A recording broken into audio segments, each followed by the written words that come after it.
That is our political editor, Corin Dan, with the numbers. Right back to our panel. Josie Pagani, starting with you. A lack of bounce for Labour. This is not what they'd want to hear? They'll be disappointed with that, and their internal polling is showing them a little bit better, a little bit closer to National. But their response, I thought, was absolutely spot on. It was textbooks. You had James Shaw saying, look, we expect people to be reticent to judge us on our record. It's only been 6 weeks, and Jacinda's response as well was exactly the same. So, I think the interesting thing is, certainly they won the election. They weren't the biggest party, so there was an element of a good campaign of Jacinda really nailing it. I mean, she didn't put a foot wrong in that campaign, but they were not the biggest party. So they've still got to address the issues as to why that was. And you look, nearly 9 years in opposition. Why was that? And it's a combination of a sort of urban miserabilism, which they've now rejected. It was a combination of a dog barking after every car. A little bit of making you a better person rather than making you better off. Now, Jacinda and Labour have rejected all of that, but the proof is in the pudding. And so I think voters are looking at that and going, OK, we like Jacinda, we want to believe it, but we'll see that you've really changed the party, not just the leader, and then we'll judge. Thomas Pryce, it's been a busy start. Paid parental leave, tertiary, Manus Island, Tainapora. I mean, the list goes on in only 2 months. Has it been a messy start? Yeah, I think it has, and I think it's that sort of procedural stuff which is kind of unimportant outside of the Beltway, but it does allow this sort of narrative to begin to develop of this is a government that isn't quite across the details.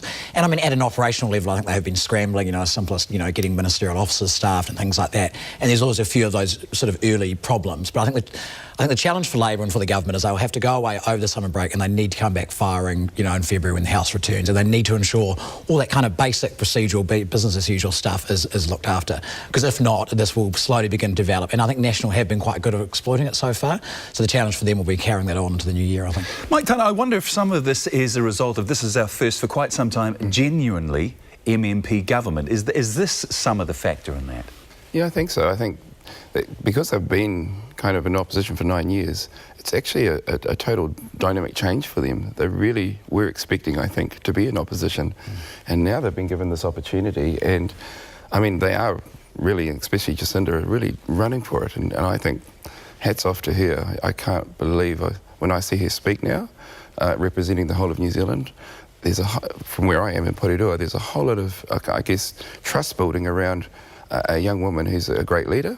The party itself, though, they're still just being tested, I think. Her favourabilities have gone up, haven't they? And I think there's an interesting finding in that poll that people feel like the country's heading in the right direction, about 2/3. That's a lot, so that's incredible. Really good for the government. What's not so good is the feeling that people have that the economy might get worse next year, so that'll be their real challenge. And if people feel prices are going up, petrol prices are going up, the cost of living goes up, if they start to feel like that becomes the narrative, then Labour's option then is to focus, entirely on how we're going to increase your wages and your incomes. Added to that, you've got National government, the strongest, the numbers speak for themselves. This is the strongest opposition any government could actually hope for, or not hope for.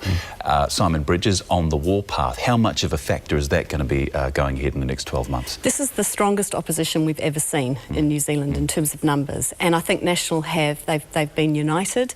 As Thomas said, they've really hammered Labour on the procedural stuff. Now that is Beltway, but it plays into this narrative that we're the experienced ones and these are the inexperienced guys. So National won't be able to play that card for long. I think after Christmas, especially as you say, Mike, Jacinda's looking more and more experienced, they're going to need another line of attack. But it really is a question now of who wins the narrative. Is it about, inexperienced versus experience? Is it about, you left us a mess, which is Labour's line at the moment? Thomas, I want to just pick up on something Mike said. This is almost a government that didn't expect to be in government, and perhaps this is a bit of a Beltway issue as well. But behind the scenes, we hear that not everyone's in place. There are a few things. What do you hear about that? Absolutely. I mean, I think probably they weren't expecting to be in power. I think maybe Ministerial Services do a lot of the kind of backroom kind of sort of setups for a government weren't expecting it. And so I think that's why they've done this mad scramble. I mean, I think the other interesting thing about this poll, though, is, we talk about a strong opposition, but actually it's a bit of a kind of a false dawn for National, because there's still a pretty brutal reality when you look at those numbers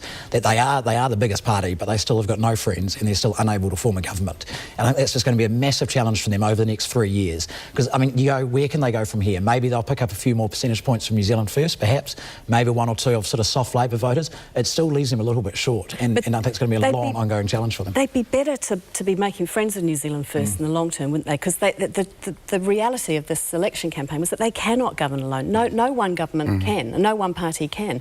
And I think the challenge for Labour is to really, they can really be a transformational Labour government if they decide to be, rather than an incrementalist managerial Labour government. So they've really got to take some risks, and it's regional development, it's wages, and it's focusing on that stuff that's been so controversial with Shane Jones in the last few weeks, work for the dole, intergenerational welfare dependency. If they can fix that, and quoting the Bible and that'll be Shakespeare as well. Mike, can we quickly get in Bill English, the future for Bill English? We saw the numbers, not terribly unexpected. How much of a future do you think he's got? I think that'll be up to Bill.